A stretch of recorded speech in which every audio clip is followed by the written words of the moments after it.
নমস্কার, প্রত্যহ ভাগ্যবার্তা অনুষ্ঠানে আমাদের সকল দর্শক বন্ধুদের আরো একবার জানাবো অনেক অনেক স্বাগত। প্রত্যেকটা দিন আমাদের কেমন যেতে চলেছে সেটা কিন্তু অবশ্যই এই অনুষ্ঠানের মধ্যে থেকে আমরা জানতে পারি। তার পাশাপাশি অনেকের একটা প্রশ্ন ছিল, লাইভ হরোস্কোপ বিষয়টা কি কি এতে পাওয়া যায়, সব বিষয় নিয়ে আজকের অনুষ্ঠানে কিন্তু আলোচনা হবে। তাই অনুষ্ঠানের শেষ পর্যন্ত সঙ্গে থাকবেন। আর রয়েছেন প্রত্যেক দিনের মতন পণ্ডিতজি অর্থাৎ ভৃগুশ্রীর জাতক, তাকেও জানাবো অনেক অনেক ধন্যবাদ এবং স্বাগত।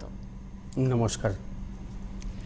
প্রথমে আজকে গ্রহগত সন্নিবেশ বলবো। রবি আজকে অবস্থান করছে মেষ রাশির অশ্বিনী নক্ষত্রে, চন্দ্র আজকে অবস্থান করছে মকর রাশির উত্তরাষাঢ় নক্ষত্রে, আজ আবার শ্রবণা নক্ষত্রে প্রবেশ করবে।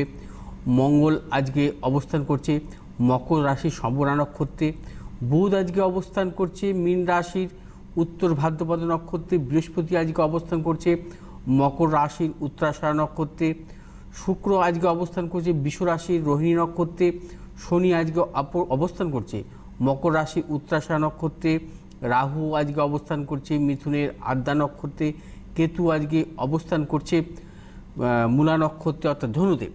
মেষ রাশির জাতক জাতিকাদের ক্ষেত্রে মোটামুটি আজকের দিনটি শুভ। আজ নানাবিধ সমস্যা বা জটিলতা থেকে মুক্ত হতে পারেন মেষ রাশির জাতক জাতিকারা। তার পাশাপাশি কিছু কিছু ক্ষেত্রে ভেবেচিন্তে কাজ করবেন। আজ হচ্ছে আপনাদের শুভ দিক হচ্ছে পশ্চিম দিক, শুভ রং হচ্ছে লাল এবং সবুজ। বৃষ রাশির জাতক জাতিকাদের ক্ষেত্রে শুভ। আজ যে কোনো শুভ ব্যাপারেই কিন্তু আপনারা টেনশন মুক্ত হবেন। তার পাশাপাশি পারিবারিক সুখ। বৃষ রাশির জাতক জাতিকাদের শুভ রং হচ্ছে সাদা এবং নীল। মিথুন রাশির জাতক জাতিকাদের ক্ষেত্রেও আজকের দিনটি শুভ। মিথুন রাশির জাতক জাতিকারা নানা দিক থেকে শুভাশুভ ফল আসতে পারে। তার পাশাপাশি মানসিক সুখ, পারিবারিক সুখ। আজ মিথুন রাশির জাতক জাতিকাদের শুভ রং হচ্ছে সবুজ এবং নীল। কর্কট রাশির জাতক জাতিকাদের ক্ষেত্রে আজকের দিনটি ভালো নয়। কর্কট রাশির জাতক জাতিকারা সাবধানতা অবলম্বন করে চলবেন। মানসিক টেনশন বৃদ্ধি হতে পারে, শারীরিক পীড়া, প্রিয়জনের স্বাস্থ্যহানি, অর্থনাশ এবং অকারণে প্রবল মানসিক টেনশন। আজ কর্কট রাশির জাতক জাতিকাদের শুভ রং হচ্ছে সাদা এবং হলুদ। সিংহ রাশির জাতক জাতিকাদের ক্ষেত্রেও শুভ নয়। সিংহ রাশির জাতক জাতিকাদের সতর্কতা অবলম্বন করে চলবেন। মানসিক টেনশন বৃদ্ধি হতে পারে। তার পাশাপাশি প্রবল অর্থনাশ, পারিবারিক দিক থেকে নানাবিধ সমস্যা ও জটিলতা। সিংহ রাশির জাতক জাতিকাদের শুভ রং হচ্ছে লাল এবং সবুজ। কন্যা রাশির জাতক জাতিকাদের ক্ষেত্রে আজকের দিনটি শুভ। কন্যা রাশির জাতক জাতিকাদের নানাবিধ শুভাশুভ ফল মিলবে, পারিবারিক সুখ, সন্তানের উন্নতি। বা বিশেষ করে কন্যা রাশির জাতক জাতিকাদের বিশেষ করে যে শুভ কাজের ক্ষেত্রে বা বা আগামী দিনের ক্ষেত্রে কিন্তু যে কোনো শুভ ব্যাপারে কিন্তু আজকের দিনটি কিন্তু চিন্তাভাবনা করতে পারেন। সেক্ষেত্রে কিন্তু আপনাদের সাফল্য। এবং কন্যা রাশির জাতক জাতিকাদের শুভ রং হচ্ছে সবুজ এবং নীল। তুলা রাশির জাতক জাতিকাদের ক্ষেত্রে আজকের দিনটি শুভ নয়। তুলা রাশির জাতক জাতিকাদের সতর্কতা অবলম্বন করে চলতে হবে। মানসিক টেনশন বৃদ্ধি হবে, শারীরিক পীড়া। তুলা রাশির জাতক জাতিকাদের শুভ রং হচ্ছে সাদা এবং নীল। বৃশ্চিক রাশির জাতক জাতিকাদের ক্ষেত্রে আজকের দিনটি শুভ। বৃশ্চিক রাশির জাতক জাতিকারাও শুভাশুভ ফল পাবেন। এবং বৃশ্চিক রাশির জাতক জাতিকাদের পারিবারিক সুখ এবং অর্থনৈতিক দিক থেকেও শুভাশুভ ফল আসতে পারে। বৃশ্চিক রাশির জাতক জাতিকাদের আজকে শুভ রং হচ্ছে লাল এবং নীল। ধনুরাশির জাতক জাতিকাদের ক্ষেত্রে আজকের দিনটি শুভ নয়। আজ নানাবিধ সমস্যা, জটিলতা, মানসিক টেনশন, শারীরিক পীড়া। ধনুরাশির শুভ রং হচ্ছে হলুদ এবং সবুজ। মকর রাশির জাতক জাতিকাদের ক্ষেত্রে আজকের দিনটি শুভ। আজ সর্বক্ষেত্রে শুভ, পারিবারিক সুখ। আজ মকর রাশির শুভ রং হচ্ছে নীল এবং সাদা। কুম্ভ রাশির জাতক জাতিকাদের ক্ষেত্রে একদমই শুভ নয়।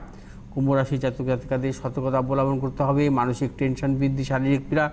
কুম্ভ রাশির জাতক জাতিকাদের শুভ রং হচ্ছে নীল এবং সবুজ। মীন রাশির জাতক জাতিকাদের ক্ষেত্রেও শুভ নয়। আজকের দিনটি সতর্কতা অবলম্বন করে চলবেন এবং মানসিক প্রবল টেনশন বৃদ্ধি হবে। আজ মীন রাশির শুভ রং হচ্ছে হলুদ এবং সাদা। বেশ, আমরা জেনে নিলাম যে আজকের দিনটা আমাদের কেমন যেতে চলেছে। তবে সারাটা জীবন আমাদের কেমন যেতে চলেছে সেটা জানার ইচ্ছে যাদের রয়েছে তাদের জন্য লাইভ হরোস্কোপ, এবং লাইভ হরোস্কোপ আমরা পেয়ে যাচ্ছি পণ্ডিত। হ্যাঁ, সেই ব্যাপারে আমি পরে আসবো। আমি বিশেষ করে আমাদের একটা প্রচলিত ধারণা যে এই যে বৈশাখ মাস, রবি হচ্ছে মেষ রাশিতে তুঙ্গে থাকে এবং বৈশাখ মাসে নাকি কোনো জাতক জাতিকার জন্মগ্রহণ করলে নাকি তাদের জীবনে সাফল্য আসে, উন্নতি হয়।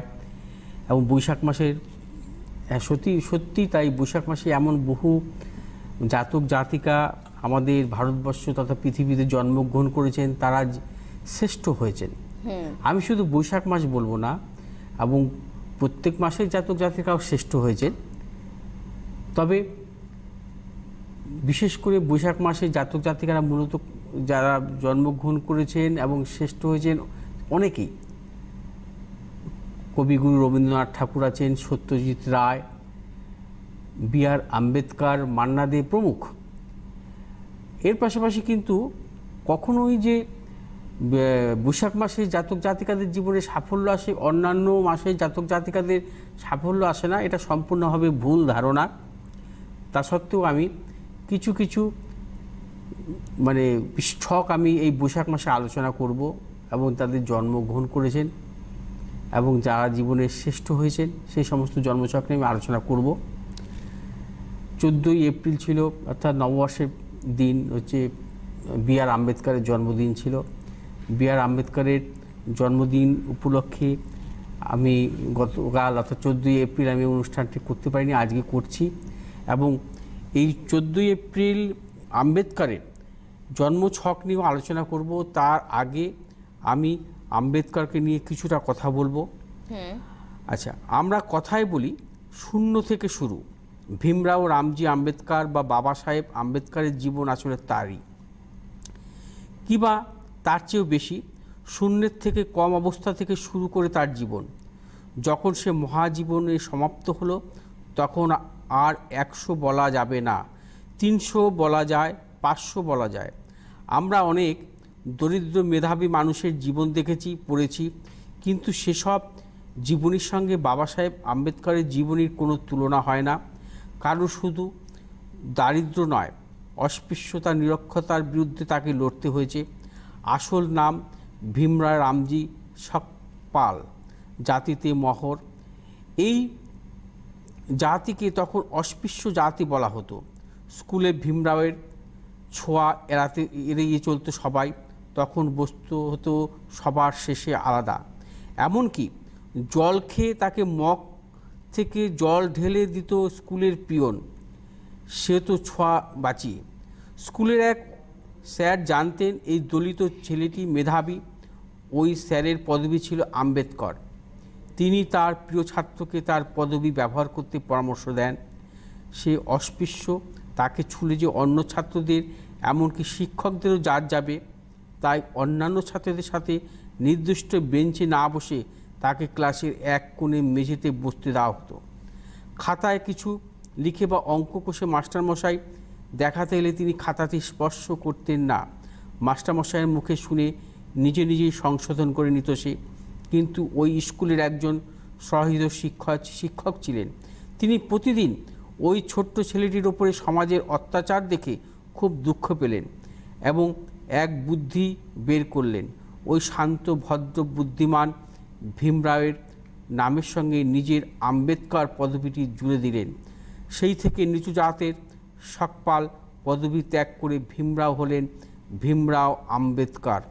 মেধাবী ছাত্র, এলফিনস্টোন কলেজের থেকে ভালো নম্বর নিয়ে বিএ পাস করার পর বরোদার রাজা এই ছেলেটির মেধার পরিচয় পেয়ে তাকে ডেকে চাকরি দিলেন এবং সেই সঙ্গে আরও পড়ার জন্য তাকে আমেরিকা পাঠালেন। আমেরিকাতে লন্ডনে অর্থনীতি ও রাজনীতিতে পড়াশোনা পাঠ শেষ করে ভীমরাও ভারতে ফিরে বরোদার রাজার রাজনৈতিক উপদেষ্টা হিসাবে কাজ শুরু করলেন। পরবর্তী সময়ে মাহার অর্থাৎ ছোট্ট জাতের পরিচয় পেয়ে ভীমরাওয়ের অধীনে থেকে তার হুকুম মতো কাজ করতে কোনো কর্মচারী রাজি হলো না। ভীমরাও বুঝলেন কুসংস্কারাচ্ছন্ন এই সমাজের ভিতরেই রয়েছে পচন, তা সরিয়ে তোলা আগে দরকার। তিনি আন্দোলন শুরু করে দিলেন বর্ণ বিদ্বেষের বিরুদ্ধে। এরপর ভারত স্বাধীন হতে প্রধানমন্ত্রী জওহরলাল নেহরু সংবিধান রচনার জন্য তাকে আহ্বান জানালেন। সংবিধান রচনার পণ্ডিত দলের মধ্যে তিনি চেয়ারম্যান।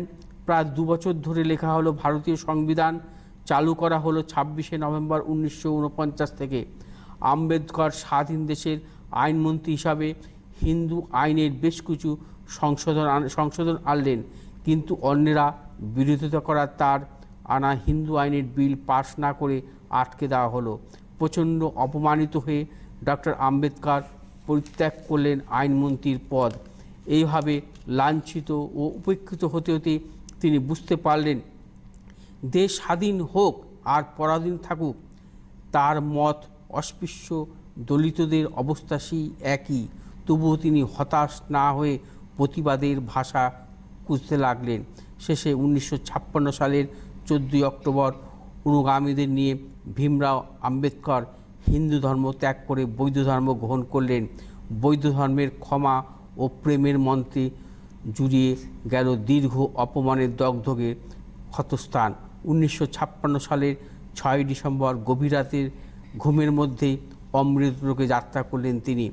আম্বেদকরের জন্য তার দিল্লি সভা 26 আলিপুর রাস্তায় একটি স্মারক স্থাপিত হয়। জন্মবার্ষিকী উপলক্ষে সরকারি ছুটি ঘোষণা করা হয় আম্বেদকর জন্ম জয়ন্তী।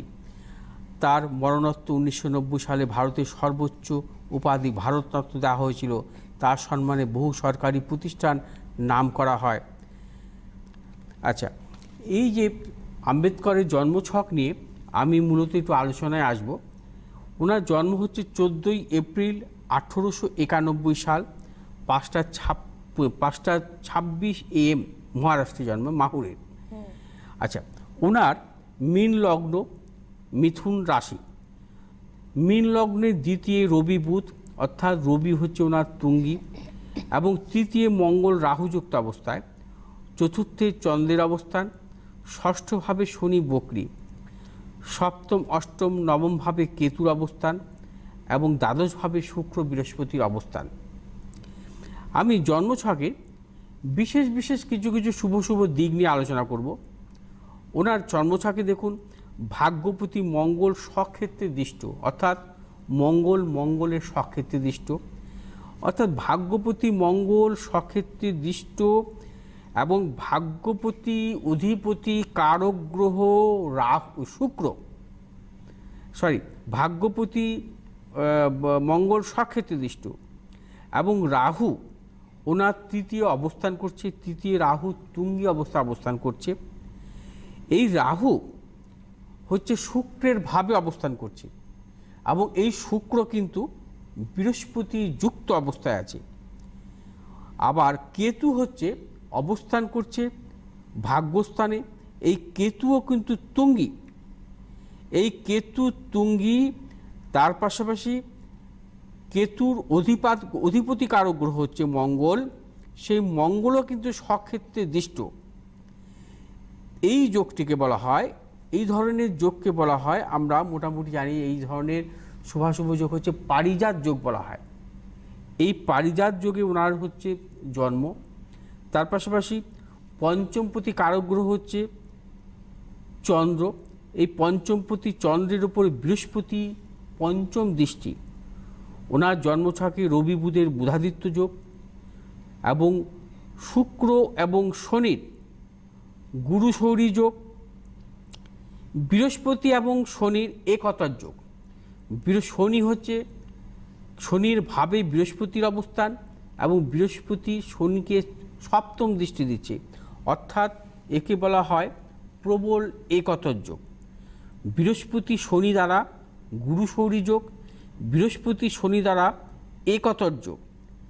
তার পাশাপাশি ওনার জন্মছকে হচ্ছে বৃহস্পতি এবং চন্দ্র পঞ্চমপতি প্লাস নবমপতির সম্পর্ক, অর্থাৎ পঞ্চমপতি এবং নবমপতির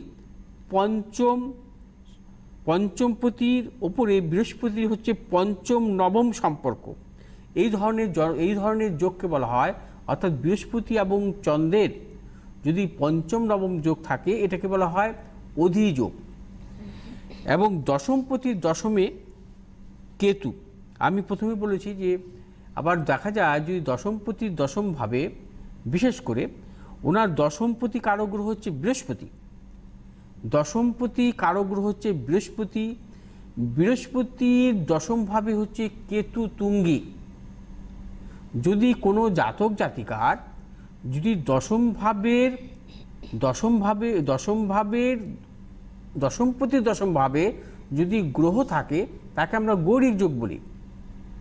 এবং তার পাশাপাশি সেইখানে যদি দেখা যায় তুঙ্গী গ্রহের অবস্থান, তাহলে সেই জাতক জাতিকা কিন্তু শুধু গৌরিক যোগ নয়, সেই জাতক জাতিকার কিন্তু জন্মছক অনুযায়ী কিন্তু আমরা তাকে অমর যোগও বলি। তিনি হচ্ছে সর্বদা অমর থাকেন। অতএব উনি কিন্তু কখনোই হচ্ছে যতদিন আমাদের সভ্যতা থাকবে আমরা কিন্তু B.R. আম্বেদকরকে কিন্তু মনে রাখব, তিনি আমাদের কাছে সর্বদা অমর থাকবেন। যাই হোক, এই জন্মছক অনুযায়ী আমি বিস্তারিত যতটুকু পারলাম আলোচনা করলাম, কারণ আরও আলোচনা আমি করতে পারতাম। যদি কখনো এই জন্মছকের আরও ডিটেলস আমি পেতাম, অর্থাৎ নবাংশ চার্টগুলো যদি পেতাম, তাহলে আমি আরও ডিটেলসে যেতে পারতাম। তার পাশাপাশি দশা অন্তর্দশাগুলো যদি আমি পেতাম, আমি যেহেতু 1891 সালে জন্ম, 1891 সালে জন্মগ্রহণ করেছেন উনি, সেই ক্ষেত্রে কিন্তু তার দশা অন্তর্দশা পাওয়া আমার পক্ষে সম্ভব নয়। কারণ 1900 সাল থেকে আমরা মোটামুটি আমাদের যে এফএমএরিজ বা আমাদের যে ল্যাপটপে যে জন্ম বিস্তারিতগুলো যে আছে, আমাদের যেটাকে বলা হয় বিশেষ করে আমরা 1900 সাল থেকে কোনো জাতক জাতিকার জন্মগ্রহণ করলে তার কিন্তু যাবতীয় আমরা তথ্য পাই। অতএব আমি সম্পূর্ণটা পাইনি, যতটুকু ছকটা পেয়েছি বা ওনার জন্ম সময় অনুযায়ী সেই ছকটা নিয়ে আমি আলোচনা করলাম। একদম একদম পণ্ডিতজি, এরকম বিভিন্ন ব্যক্তিদের মানে মনীষীদের কিন্তু আমরা জন্মছক এই অনুষ্ঠানের মধ্যে দিয়ে বিচার করার চেষ্টা পণ্ডিতজির কাছ থেকে শোনার চেষ্টা করি, এ কারণে যে একটু মিলিয়ে নেওয়া যে একজন অ্যাস্ট্রোলজার বা অ্যাস্ট্রোলজির সাবজেক্টটা কিভাবে আমাদের জীবনের সাথে কিন্তু মিলে যেতে পারে। আপনাদের জন্য টিভি স্ক্রিনে কিন্তু যাচ্ছে 3টি ফোন নাম্বার, 8583013265, রয়েছে 9836719080 এই নাম্বারটি, পাশাপাশি 9836646559।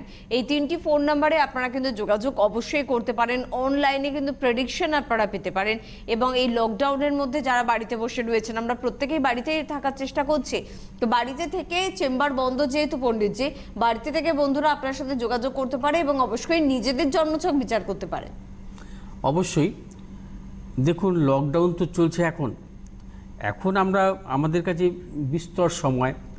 এখন আপনারা যদি কখনো অনলাইন প্রেডিকশন চান, অতএব আপনারা কিন্তু আমার সাথে ফোনেও কথা বলতে পারবেন। কীরকম? আপনারা হোয়াটসঅ্যাপে date of birth and time পাঠাবেন এবং অ্যাকাউন্ট নম্বরটা চাইবেন। বারবার বলছি, অ্যাকাউন্ট নম্বর চাইবেন, কারণ এরকম হোয়াটসঅ্যাপ আমাদের কাছে প্রচুর আসে, কিন্তু সমস্ত হোয়াটসঅ্যাপের উত্তর দেওয়া তো সম্ভব নয়। একদম, কারণ এটা কিছুটা আমাদের পেশাগত দিকও বলতে পারেন। সেই ক্ষেত্রে কিন্তু আমার কাছে যদি প্রতিদিন 50 জনের হোয়াটসঅ্যাপ আসে, সবাই যদি জানতে চান, তাহলে আমাকে কি করতে হবে? স্নান, খাওয়া দাওয়া সমস্ত কিছু ছেড়ে এই 50 জনের বসে বসে উত্তর দিতে হবে। সে তো কখনো সম্ভব নয়, কারণ এটা আমার পেশা। অবশ্যই একটা নির্দিষ্ট সিস্টেমে চলতে হবে।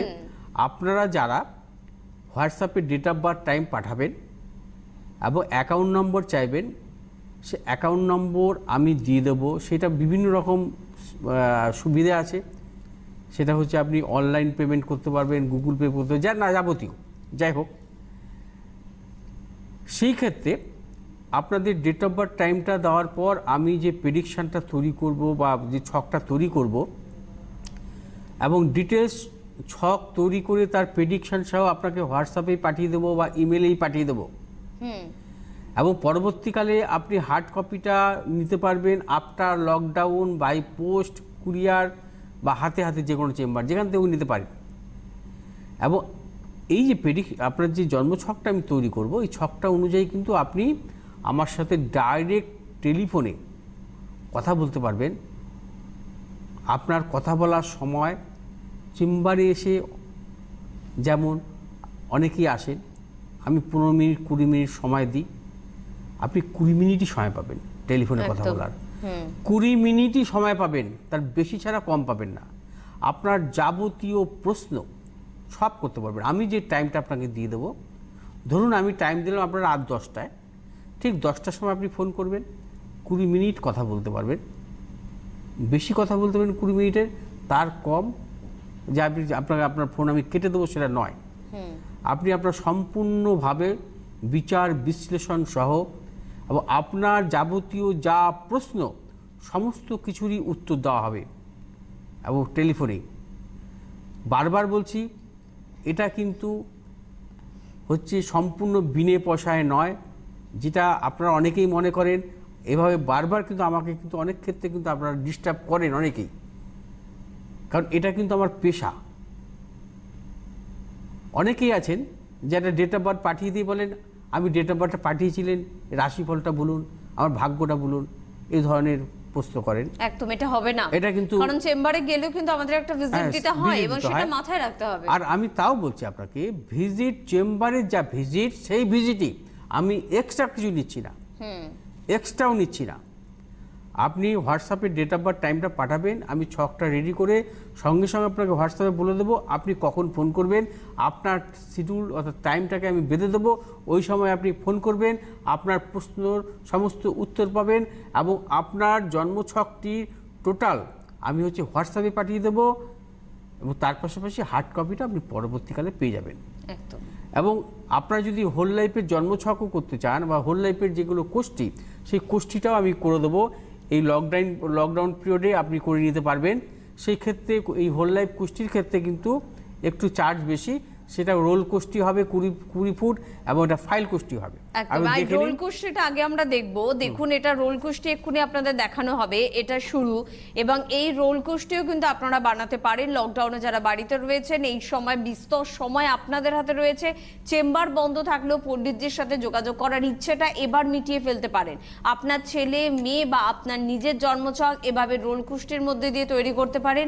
এবং এটি বিস্তর একটি কোষ্ঠী এবং এটি 20 ফুট, এটির মাপ 20 ফুট এবং এটা আপনারা টানা দেখতে পাচ্ছেন, একটি বিস্তর কুষ্টি। আপনার সারাটা জীবনের খুঁটিনাটি বিষয় কিন্তু এই কুষ্টির মধ্যে থেকে কিন্তু আপনি কিন্তু পেয়ে যাবেন। এটা আপনার জন্য একটা অ্যাসেট, একটা সম্পত্তি। এই কুষ্টিটি আপনারা কিন্তু পেয়ে যাচ্ছেন। এটিকে রোল কুষ্টি বলা হয়, যেটি কিন্তু অবশ্যই প্রাচীনকাল থেকে আমাদের কাছে যেটা ভীষণ রকমভাবে কিন্তু সম্মানীয় একটি কুষ্টি।